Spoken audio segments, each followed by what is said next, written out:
அனைத்து வகை பள்ளி தலைமை ஆசிரியர்கள் மற்றும் ஏஐஸ் அனைவருக்கும் வணக்கம். இந்த வீடியோவில் யூடேஸ் பிளஸ் போர்ட்டலில் டீச்சர் மாடியூலில் உள்ள விவரங்களை எவ்வாறு அப்டேட் செய்வது என்பது குறித்து விரிவாக பார்க்கலாம். அதற்கு உங்களது மொபைல் ஆர் கம்ப்யூட்டர்ல குரோம் ப்ரௌசர் ஓபன் பண்ணிக்கோங்க. நீங்க மொபைல்ல குரோம் ப்ரௌசர் ஓபன் பண்ணியிருந்தீங்கன்னா ரைட் சைட்ல இருக்கக்கூடிய 3 டாட்ஸ் கிளிக் பண்ணிட்டு டெஸ்க்டாப் சைட்டை எனேபிள் பண்ணிக்கோங்க. எனேபிள் பண்ணினதுக்கு அப்புறம் உங்களுடைய மொபைல்ல சர்ச் பாக்ஸ்ல யூடேஸ் பிளஸ் அப்படின்னு டைப் பண்ணிட்டு சர்ச் பட்டனை பிரஸ் பண்ணுங்க. உங்களுக்கு ஃபர்ஸ்ட் லிங்க் udasplus.gov.in அப்படின்னு வந்திருக்கும். அந்த லிங்கை கிளிக் பண்ணிக்கோங்க. நீங்க கிளிக் பண்ணினதும் உங்களுக்கு இது போல லாகின் ஃபார் ஆல் மாடியூல்ஸ் அப்படின்னு ஒரு ஹெட்டிங் வந்திருக்கும். நீங்க மொபைல்ல ஓபன் பண்ணிருந்தீங்கன்னா இந்த பேஜ் ஓபன் ஆகிறதுக்கு கொஞ்ச நேரம் டைம் எடுத்துக்கும். அதன் பிறகு 3 ஹரிசாண்டல் லைன்ஸ் மாதிரி இருக்கக்கூடிய மெனுவை கிளிக் பண்ணீங்கன்னா உங்களுக்கு லாகின் ஃபார் ஆல் மாடியூல்ஸ் அப்படிங்கிற ஹெட்டிங் வரும். அந்த ஹெட்டிங்கை கிளிக் பண்ணிக்கோங்க. நீங்க கிளிக் பண்ணினதும் உங்களுக்கு இது போல யூடேஸ் பிளஸ் லாகின் அப்படின்னு வந்திருக்கும். மொபைல்ல நீங்க கிளிக் பண்ணும்போது கொஞ்ச நேரம் டைம் எடுத்துக்கும். சிஸ்டத்துல நீங்க ஓபன் பண்ணியிருந்தீங்கன்னா இது போல வந்திருக்கும். இதுல டீச்சர் மாடியூல் அப்படின்னு ஒரு ஹெட்டிங் வந்திருக்கும். அதற்கு பக்கத்திலேயே லாகின் அப்படின்னு ஆரஞ்சு கலர்ல ஒரு பட்டன் இருக்கும். அதை கிளிக் பண்ணிக்கோங்க. நீங்க கிளிக் பண்ணினதும் யூடேஸ் பிளஸ் டீச்சர் மாடியூல் அப்படின்னு வந்துட்டு யூசர் நேம் பாஸ்வேர்ட் டைப் பண்ண சொல்லி கேட்கும். யூசர் நேம் அப்படிங்கிற இடத்துல யூடேஸ் பிளஸ் போர்ட்டலுக்கு என்ன பாஸ்வேர்ட் நீங்க கிரியேட் பண்ணி வச்சிருக்கீங்களோ அந்த பாஸ்வேர்டை டைப் பண்ணிட்டு கேப்சா அப்படிங்கிற இடத்துல அங்க என்ன கேரக்டர்ஸ் கொடுத்திருக்காங்களோ அதை தவறு இல்லாம டைப் பண்ணிக்குவாங்க. டைப் பண்ணி முடிச்சதுக்கு அப்புறம் லாகின் அப்படிங்கிற ஆரஞ்சு கலர் பட்டனை கிளிக் பண்ணுங்க. நீங்க கிளிக் பண்ணினதும் இது போல உங்களது பள்ளியின் லாகின் பேஜ் வந்திருக்கும். அதுல click here to open teaching non teaching VDP DCF to fill the data அப்படின்னு வந்திருக்கும். அந்த பாக்ஸ் மேல கிளிக் பண்ணுங்க. நீங்க கிளிக் பண்ணினதும் ஸ்டாஃப் சம்மரி ரிப்போர்ட் அப்படின்னு வந்துட்டு ரைட் சைட்லயே teaching non teaching staff in position அப்படின்னு வந்துட்டு அதற்கு கீழே ரெகுலர் டீச்சிங் ஸ்டாஃப்ஸ் அப்படிங்கிற இடத்துல எத்தனை ரெகுலர் டீச்சர்ஸ் இருக்கிறார்களோ அவர்களுடைய எண்ணிக்கையும், நான் ரெகுலர் டீச்சிங் ஸ்டாஃப்ஸ் அப்படிங்கிற இடத்துல கான்ட்ராக்ட் பார்ட் டைம் டீச்சர்ஸ் எத்தனை பேர் இருக்காங்களோ அவர்களுடைய எண்ணிக்கையும் வந்திருக்கும். ஏபி இந்த 2 பேர்த்தோட எண்ணிக்கையை கூட்டும் போது total teaching staff in position அப்படிங்கிற இடத்துல டோட்டல் அப்படிங்கிற எண்ணிக்கையில வந்திருக்கும். அதே போல நான் டீச்சிங் ஸ்டாஃப்ஸ் உங்களது பள்ளியில் இருந்தாங்கன்னா அவர்களுடைய எண்ணிக்கை வந்திருக்கும். அடுத்ததாக ஏற்கனவே உங்களது பள்ளி டீச்சிங் ஸ்டாஃபினுடைய விவரங்களை அப்டேட் செய்வதற்கு டோட்டல் டீச்சிங் ஸ்டாஃப் அப்படிங்கிற இடத்துல எங்களது பள்ளியில் 2 அப்படின்னு காண்பிக்குது. இன்கம்ப்ளீட் அப்படிங்கிற இடத்துல 1 அப்படின்னு காண்பிக்குது. ஏற்கனவே ஒரு டீச்சருக்கு நான் டேட்டாவை அப்டேட் பண்ண காரணத்தினால அது போல வந்திருக்கு. நீங்க எந்த டீச்சருக்கும் டேட்டாவை அப்டேட் பண்ணாம இருந்தீங்கன்னா டோட்டல் டீச்சர்ஸ் எத்தனை பேரோ அவர்களுடைய எண்ணிக்கையும் இன்கம்ப்ளீட் அப்படிங்கிற இடத்துலயே காண்பிக்கும். இப்போ உங்களது பள்ளியில் இருக்கக்கூடிய அந்த டீச்சரோட விவரத்தை அப்டேட் பண்ணுவதற்கு இன்கம்ப்ளீட் அப்படிங்கிற ஹெட்டிங் பக்கத்தில் இருக்கக்கூடிய நம்பரை கிளிக் பண்ணுங்க. நீங்க கிளிக் பண்ணினதும் உங்களது பள்ளியில் இருக்கக்கூடிய அனைத்து ஆசிரியர்களுடைய பெயரும் வந்திருக்கும். இதுல ஏற்கனவே நீங்க விவரங்களை அப்டேட் பண்ண டீச்சருக்கு வந்து அவர்களுடைய பெயர் எல்லாமே கிரீன் கலர்ல பேக்ரவுண்ட்ல மாறி இருக்கும். நம்ம பொதுவாகவே ஒவ்வொரு டீச்சருக்கும் 3 விவரங்களை அப்டேட் பண்ணணும். முதலாவது அப்டேட் பண்ண வேண்டியது ஜெனரல் ப்ரொஃபைல், ரெண்டாவது அப்டேட் பண்ண வேண்டியது அப்பாயின்மெண்ட் அண்ட் டீச்சிங் ப்ரொஃபைல், மூன்றாவது அப்டேட் பண்ண வேண்டியது ட்ரைனிங் அண்ட் அதர் டீடைல்ஸ். இதுல மோஸ்ட்லி எல்லா டேட்டாவுமே ஃப்ரீ ஃபில்ட் ஆயிட்டு வந்திருக்கும். இதுல ஒரு சில டேட்டாவை மட்டும் நம்ம அப்டேட் பண்ணினா போதும். அனைத்து விவரங்களும் நீங்க அப்டேட் பண்ணின பிறகு அந்த டீச்சருடைய பெயருக்கு பக்கத்திலேயே லாஸ்டா ஸ்டேட்டஸ் பார் ஆக்ஷன் அப்படிங்கிற காலத்துக்கு கீழே கம்ப்ளீட்டட் அப்படின்னு வந்துட்டு எந்த தேதியில நீங்க அப்டேட் பண்ணீங்களோ அந்த தேதியும் வந்திருக்கும். இப்போ புதிதா ஒரு டீச்சருக்கு நீங்க அவர்களுடைய விவரத்தை அப்டேட் பண்ணுவதற்கு அந்த டீச்சருடைய பெயருக்கு பக்கத்திலேயே ரைட் சைட்ல அப்டேட் அப்படின்னு கொடுத்துட்டு கீழே ஜெனரல் ப்ரொஃபைல் அப்படின்ட்டு ஹெட்டிங் ரெட் கலர்ல வந்திருக்கும். முதலாவதா ஜெனரல் ப்ரொஃபைல் விவரத்தை அப்டேட் பண்ணுவதற்கு அந்த ஹெட்டிங் பக்கத்தில் இருக்கக்கூடிய பென்சில் சிம்பிளை கிளிக் பண்ணுங்க.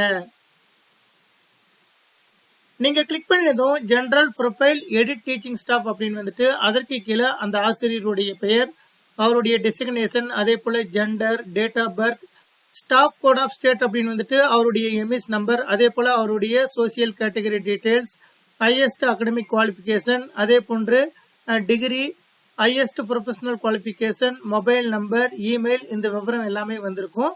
இது எல்லாமே கரெக்டா இருக்கக்கூடிய பட்சத்தில் அப்படியே விட்டுருங்க.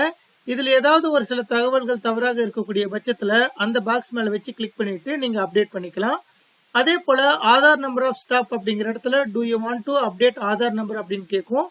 ஏற்கனவே இருக்கக்கூடிய நம்பர் கரெக்டாக இருக்கக்கூடிய பட்சத்தில் நீங்கள் அப்படியே விட்டுக்கலாம். அப்படி இல்லைன்னா நீங்கள் அப்டேட் பண்ணணும்னா அந்த செக் பாக்ஸை டிக் பண்ணீங்கன்னா அந்த ஆசிரியருடைய ஆதார் நம்பர் என்டர் பண்ண சொல்லி கேட்கும். அதே போல் நேம் ஆஸ் பர் ஆதார் அப்படிங்கிற இடத்துல ஆதார் கார்டில் இந்த ஆசிரியருடைய பெயர் எப்படி இருக்கிறதோ அதே போல் தவறு இல்லாமல் டைப் பண்ணிக்கோங்க. டைப் பண்ணி முடிச்சதுக்கப்புறம் mention the level up to which following subjects are studied. Mathematics எந்த கிளாஸ் வரைக்கும் படிச்சிருக்காங்க, அதே போல் சயின்ஸ் எந்த கிளாஸ் வரைக்கும் படிச்சிருக்காங்க, இங்கிலீஷ் எந்த கிளாஸ் வரைக்கும் படிச்சிருக்காங்க, சோசியல் சயின்ஸ், லாங்குவேஜ், இது போல் அனைத்து விவரங்களும் நீங்கள் பூர்த்தி செஞ்சுக்கோங்க. பூர்த்தி செய்த பிறகு டைப் ஆஃப் டிசபிலிட்டி அப்படிங்கிற இடத்துல அவங்க டிசேபிலிட்டி டீச்சராக இருந்தால் அதற்கு கீழே இருக்கக்கூடிய டவுன் ஏரோவை கிளிக் பண்ணிவிட்டு அவங்களுடைய டிசபிலிட்டி டைப்பை மென்ஷன் பண்ணிக்கோங்க. டிசபிலிட்டி இல்லை அப்படிங்கிற பட்சத்தில் நாட் அப்ளிகபிள் அப்படிங்கிற ஆப்ஷனை டிஃபால்ட்டாக விட்டுருங்க. அதே போல் nature of appointment, date of joining in service, date of joining in present school, இந்த டீட்டெயில்ஸ் எல்லாமே வந்திருக்கும். இது அனைத்தும் கரெக்டாக இருக்கக்கூடிய பட்சத்தில் லாஸ்ட்டாக இருக்கக்கூடிய அப்டேட் அப்படிங்கிற ப்ளூ கலர் பட்டனை கிளிக் பண்ணுங்க. நீங்க கிளிக் பண்ணினதும் ஜெனரல் ப்ரொஃபைல் அப்படிங்கிற ஹெட்டிங் அப்டேட் ஆயிட்டு அது கிரீன் கலர்ல மாறிட்டு வந்திருக்கும். அதன் பிறகு அதற்கடுத்து இருக்கக்கூடிய அடுத்த ஹெட்டிங்கான அப்பாயின்மெண்ட் அண்ட் டீச்சிங் ப்ரொஃபைல் அப்படிங்கிற ஹெட்டிங்கை கிளிக் பண்ணுங்க. நீங்க கிளிக் பண்ணினதும் அப்பாயின்மெண்ட் அண்ட் டீச்சிங் ப்ரொஃபைல் அப்படின்னு வந்துட்டு அதற்கு கீழே type of teacher, class taught, appointed for level அப்படிங்கிற விவரம் எல்லாமே ஃப்ரீ ஃபீல்ட் ஆயிட்டு வந்திருக்கும். இது எல்லாமே கரெக்டா இருக்கக்கூடிய பட்சத்துல அடுத்ததா இருக்கக்கூடிய appointed for subject, main subject thought, main subject thought 2, இந்த ஆப்ஷன் எல்லாம் கரெக்டா இருக்கா அப்படிங்கறத உறுதிப்படுத்திட்டு அடுத்து weather the teacher is on deputation in the school from other school அப்படின்னு கேக்குது. வேறொரு ஸ்கூல்ல இருந்து இந்த ஸ்கூலுக்கு டெபுடேஷன்ல வந்திருந்தா மட்டும்தான் எஸ் அப்படிங்கிற ஆப்ஷன் வரணும். இதே ஸ்கூல்ல இருக்கக்கூடிய ரெகுலர் டீச்சரா இருக்கக்கூடிய பட்சத்துல நோ அப்படிங்கிற ஆப்ஷனை செலக்ட் பண்ணிக்கோங்க. அதே போல whether the teacher is teaching at other school as guest contractual deputation அப்படின்னு கேக்குது. இந்த ஸ்கூல்ல இருந்து வேற ஸ்கூலுக்கு டெபுடேஷன்ல போனா எஸ் கொடுக்கணும். வேற ஸ்கூலுக்கு எதுக்கும் டெபுடேஷன்ல போகல அப்படிங்கிற பட்சத்துல டிஃபால்ட்டா இருக்கக்கூடிய நோ அப்படிங்கிற ஆப்ஷனை செலக்ட் பண்ணிக்கோங்க. செலக்ட் பண்ணிட்டு லாஸ்டா இருக்கக்கூடிய அப்டேட் அப்படிங்கிற ப்ளூ கலர் பட்டனை கிளிக் பண்ணிக்கோங்க. நீங்க கிளிக் பண்ணினதும் appointment and teaching profile details updated successfully அப்படின்னு வந்திருக்கும். அதன் பிறகு அதற்கு அடுத்து இருக்கக்கூடிய ஹெட்டிங்கான ட்ரைனிங் அண்ட் அதர் டீடைல்ஸ் அப்படிங்கிற ஹெட்டிங் வந்திருக்கும். அதுல ட்ரைன்டு ஃபார் டீச்சிங் சிடபிள்யூஎஸ்என் அப்படின்னு வந்திருக்கும். சிடபிள்யூஎஸ்என் ஸ்டூடெண்ட்டுக்கு வந்து டீச் பண்ணக்கூடிய ட்ரைனிங் எடுத்திருந்தாங்கன்னா எஸ் போட்டுக்கோங்க. இல்லை அப்படிங்கிற பட்சத்தில் நோ அப்படிங்கிற ஆப்ஷன் அப்படியே விட்டுருங்க. அதே போல் trained in computer for using in teaching, கம்ப்யூட்டரை யூஸ் பண்ணுற அளவுக்கு ட்ரைனிங் எடுத்திருந்தாங்கன்னா எஸ் அப்படிங்கிற ஆப்ஷனை டிக் பண்ணிக்கோங்க. அடுத்து ட்ரைனிங் ரிசீவ்டு அப்படிங்கிற இடத்துல ஏற்கனவே நீங்கள் எடுத்திருக்கக்கூடிய பயிற்சியினுடைய விவரம் வந்திருக்கும். அதே போல ட்ரைனிங் நீட்ஸ் அப்படிங்கிற இடத்துல உங்களுக்கு என்ன பயிற்சி தேவைப்படுதோ அதற்கு கீழே இருக்கக்கூடிய டிராப் டவுன் பாக்ஸை கிளிக் பண்ணிட்டு அந்த பயிற்சியோட நேமை செலக்ட் பண்ணிக்கோங்க. செலக்ட் பண்ணி முடிச்சதுக்கு அப்புறம் whether teacher received training under Nishtha அப்படின்னு கேக்குது. நிஸ்தா ட்ரைனிங் வந்து எடுத்திருந்தாங்கன்னா எஸ் போட்டுக்கோங்க. எடுக்கவில்லை அப்படிங்கிற பட்சத்தில் நோ அப்படிங்கிற ஆப்ஷன் செலக்ட் பண்ணிக்கோங்க. அனைத்து டீச்சருக்குமே நம்ம நிஸ்தா ட்ரைனிங் கொடுத்துருக்கக்கூடிய காரணத்தினால எஸ் அப்படிங்கிற ஆப்ஷனை டிக் பண்ணிக்கலாம். பிறகு ஒர்க்கிங் டே ஸ்பெண்ட் ஆன் நான் டீச்சிங் அசைன்மெண்ட்ஸ் அப்படின்னு கேக்குது. நான் டீச்சிங் அசைன்மெண்ட்க்கு எத்தனை நாள் ஸ்பெண்ட் பண்ணியிருக்காங்களோ அந்த எண்ணிக்கையை அந்த பாக்ஸில் போட்டுக்கோங்க. போட்டு முடிச்சதுக்கு அப்புறம் அடுத்து languages in which the teacher is having working knowledge அப்படின்னு கேக்குது. ஒர்க்கிங் நாலேஜுக்கு வந்து என்னென்ன லாங்குவேஜ் தெரியுமோ அந்த லாங்குவேஜ் ஆப்ஷனை செலக்ட் பண்ணிக்கோங்க. இந்த டீச்சருக்கு வந்து லாங்குவேஜ் 1 அப்படிங்கிற இடத்துல தமிழ் அப்படிங்கிற ஆப்ஷனும், லாங்குவேஜ் 2 அப்படிங்கிற இடத்துல இங்கிலீஷ் அப்படிங்கிற ஆப்ஷனை செலக்ட் பண்ணிக்கிறோம். சப்போஸ் லாங்குவேஜ் 3 இருக்கக்கூடிய பட்சத்தில் நீங்க அதற்கு கீழே இருக்கக்கூடிய செலக்ட் அப்படிங்கிற டவுன் ஏரோவை கிளிக் பண்ணிட்டு அந்த ஆப்ஷனை செலக்ட் பண்ணிக்கலாம். அடுத்து whether trained in safety and security audit of school for ensuring child safety அப்படின்னு கேக்குது. சைல்டு சேஃப்டிக்கு சேஃப்டி அண்ட் செக்யூரிட்டி ட்ரைனிங் எடுத்திருந்தாங்கன்னா எஸ் அப்படிங்கிற ஆப்ஷன் டிஃபால்ட்டா வந்திருக்கும். அதை அப்படியே விட்டுருங்க. அதே போல whether received training on cyber safety and psycho social aspects அப்படின்னு கேக்குது. அந்த ஆப்ஷனுக்கும் ட்ரைனிங் எடுத்திருந்தாங்கன்னா எஸ் போட்டுக்கோங்க, இல்லைன்னா நோ போட்டுக்கோங்க. அதே போல whether received training in early identification support and classroom support of CWSN அப்படின்னு கேக்குது. சிடபிள்யூஎஸ்என் ஸ்டூடெண்ட்டுக்கான ட்ரைனிங் எடுத்திருந்தா எஸ் போட்டுக்கோங்க, இல்லைன்னா நோ போட்டுக்கோங்க. அடுத்து whether teacher is CTET STET qualified அப்படின்னு கேக்குது. அவங்க குவாலிஃபை ஆயிருந்தாங்கன்னா அதற்கான ஆப்ஷனை செலக்ட் பண்ணிக்கோங்க. இல்லை அப்படிங்கிற பட்சத்தில் நோ அப்படிங்கிற ஆப்ஷனை செலக்ட் பண்ணிக்கோங்க. குவாலிஃபை ஆயிருந்தாங்கன்னா எஸ் அப்படிங்கிற ஆப்ஷனை டிக் பண்ணிட்டு இயர் ஆஃப் குவாலிஃபையிங் அப்படிங்கிற இடத்துல அந்த இயரை போட்டுக்கோங்க. இல்லை அப்படிங்கிற பட்சத்தில் நோ அப்படிங்கிற ஆப்ஷன் அப்படியே விட்டுட்டு whether capable of handling digital devices and VC applications, mobile, laptop, smartboard, desktop projectors இதெல்லாமே ஹேண்டில் பண்ணக்கூடிய வகையில் உங்களுக்கு ட்ரைனிங் எடுத்திருந்தாங்கன்னா எஸ் அப்படிங்கிற ஆப்ஷனை டிக் பண்ணிக்கோங்க. டிக் பண்ணிட்டு லாஸ்டா இருக்கக்கூடிய அப்டேட் அப்படிங்கிற ப்ளூ கலர் பட்டனை கிளிக் பண்ணுங்க. நீங்க கிளிக் பண்ணினதும் அந்த ஆசிரியருடைய விவரம் உங்களுக்கு அப்டேட் ஆயிட்டு அந்த ஆசிரியருடைய பெயருக்கு பக்கத்துல எல்லாமே உங்களுக்கு கிரீன் கலர்ல மாறி இருக்கும். அதே போல லாஸ்டா ஸ்டேட்டஸ் அப்படிங்கிற இடத்துல கம்ப்ளீட்டட் அப்படின்னு வந்திருக்கும். இது போல நமது பள்ளியில் இருக்கக்கூடிய அனைத்து டீச்சிங் ஸ்டாஃப் மற்றும் நான் டீச்சிங் ஸ்டாஃபினுடைய விவரத்தினை மிக எளிமையாக டீச்சர் மாடியூலில் சென்று அப்டேட் செய்து கொள்ளலாம். அதே போல எந்த ஒரு ஆசிரியராவது உங்களது பள்ளியை விட்டு டிரான்ஸ்பரில் சென்றிருந்தால் அந்த ஆசிரியருடைய பெயருக்கு பக்கத்துல லாஸ்டா இருக்கக்கூடிய லெஃப்ட் ஸ்கூல் அப்படிங்கிற ஆப்ஷனை கிளிக் பண்ணிட்டு என்ன ரீசன்னால லெஃப்ட் ஆனாங்க அப்படிங்கிற ஆப்ஷன் கேக்குது. அதுக்கு செலக்ட் ரீசன் டவுன் ஏரோவை கிளிக் பண்ணிட்டு transfer shifted to another school அப்படிங்கிற ஆப்ஷனை செலக்ட் பண்ணிக்கோங்க. சப்போஸ் ரிட்டையர்மெண்ட் ஆயிருந்தாங்கன்னா டியூ டு ரிட்டையர்மெண்ட் அப்படிங்கிற ஆப்ஷனை செலக்ட் பண்ணிக்கோங்க.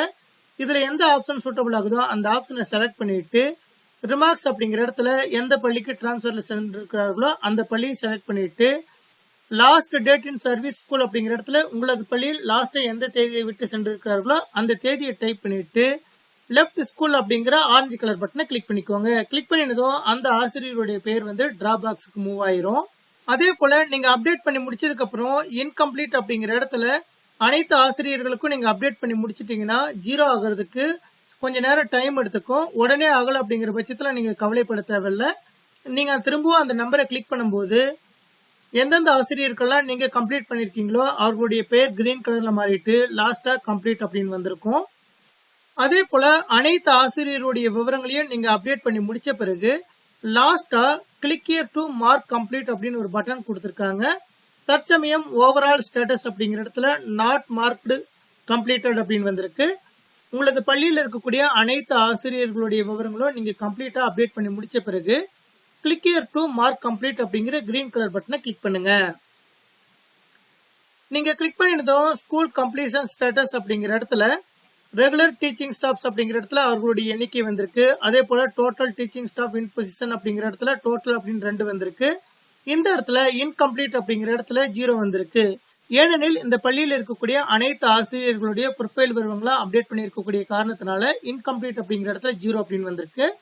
அதன் பிறகு ரிமார்க்ஸ் அப்படிங்கிற இடத்துல ரிமார்க்ஸ் ஏதாவது இருந்ததுன்னா டைப் பண்ணிக்கோங்க. நீங்க டைப் பண்ணி முடிச்சதுக்கு அப்புறம் ஐ hereby declare and certify the following points and mark data of teachers updated and completed till date அப்படின்னு ஒரு செக் பாக்ஸ் கொடுத்திருக்காங்க. அதை டிக் பண்ணிட்டு அதற்கு கீழே இருக்கக்கூடிய 3 பாயிண்ட்ஸ் நீங்க ரீட் அவுட் பண்ணிக்கோங்க. Data is entered for all teachers for this school. Not a single teacher is there whose data is not entered in this portal அப்படின்னு கொடுத்திருக்காங்க. அனைத்து ஆசிரியர்களுடைய விவரமா என்டர் பண்ணிருக்கு. எந்த ஒரு ஆசிரியரும் விடுபடவில்லை அப்படின்னு கொடுத்திருக்காங்க. அடுத்து I shall update the teacher information in regular basis in case of any information update for any teacher கொடுத்திருக்காங்க. எந்த ஆசிரியருடைய ப்ரொஃபைலாவது அப்டேட் பண்ண வேண்டி இருந்ததுன்னா ரெகுலர் பேசிஸ்ல அப்டேட் பண்ணிக்குவோம் அப்படின்றதுக்கான உறுதிமொழி தான் இது. அதே போல information will be updated in case of joining of new teacher in school or transferred of existing teacher of similar kind of activities கொடுத்திருக்காங்க. இதெல்லாமே கரெக்டா இருக்கா அப்படிங்கறத உறுதிப்படுத்திட்டு லாஸ்டா இருக்கக்கூடிய அப்டேட் ஸ்டேட்டஸ் அப்படிங்கிற பட்டனை கிளிக் பண்ணிக்கோங்க. நீங்க கிளிக் பண்ணினதும் are you sure to update the status அப்படின்னு கேட்கும். கன்ஃபார்ம் கொடுத்துக்கோங்க. நீங்க கன்ஃபார்ம் கொடுத்ததும் மார்க்டு கம்ப்ளீட்டட் அப்படின்னு வந்திருக்கு. அதன் பிறகும் நீங்கள் ஆசிரியருடைய விவரத்தை அப்டேட் பண்ணுவதாக இருந்தால் டோட்டல் அப்படிங்கிற பட்டன் மேல கிளிக் பண்ணிட்டு அந்த ஆசிரியருடைய பெயருக்கு பக்கத்துல எந்த ப்ரொஃபைல நீங்க அப்டேட் பண்ணணுமோ அதனை அப்டேட் செய்து கொள்ளலாம். அடுத்து வேறொரு பள்ளியிலிருந்து உங்களது பள்ளிக்கு ஒரு ஆசிரியரை இம்போர்ட் பண்ணுவதாக இருந்தால் நீங்க இம்போர்ட் ஸ்டாப் அப்படிங்கிற ஹெட்டிங்கை கிளிக் பண்ணுங்க. கிளிக் பண்ணினதும் அந்த ஆசிரியருடைய நேஷனல் கோட் கேட்கும். நேஷனல் கோட் தெரியவில்லை அப்படிங்கிற பட்சத்துல கெட் நேஷனல் கோட் அப்படிங்கிற ஆப்ஷனை கிளிக் பண்ணிட்டு அவருடைய ஆதார் நம்பரும் டேட் ஆஃப் பர்த்தும் டைப் பண்ணிட்டு சர்ச் பண்ணீங்கன்னா அந்த ஆசிரியருடைய பெயர் வந்திருக்கும். அதை கிளிக் பண்ணினதும் அந்த ஆசிரியருடைய பெயர் வந்திருக்கும். டேட் ஆஃப் பர்த் டைப் பண்ணிட்டு கோ கொடுத்தீங்கன்னா அந்த ஆசிரியருடைய விவரம் பூர்த்தி செய்வதற்கான ஆப்ஷன் வந்திருக்கும். எந்த தேதியில உங்களது பள்ளிக்கு வந்திருக்கிறார்கள் அப்படிங்கிற விவரத்தெல்லாம் பூர்த்தி செய்துட்டு லாஸ்டா சப்மிட் கொடுத்து கொள்ளலாம். இது போல மிக எளிமையான முறையில் UDS Plus போர்ட்டலில் டீச்சர் மாடியூலை நாம் அப்டேட் செய்து கொள்ளலாம். நன்றி.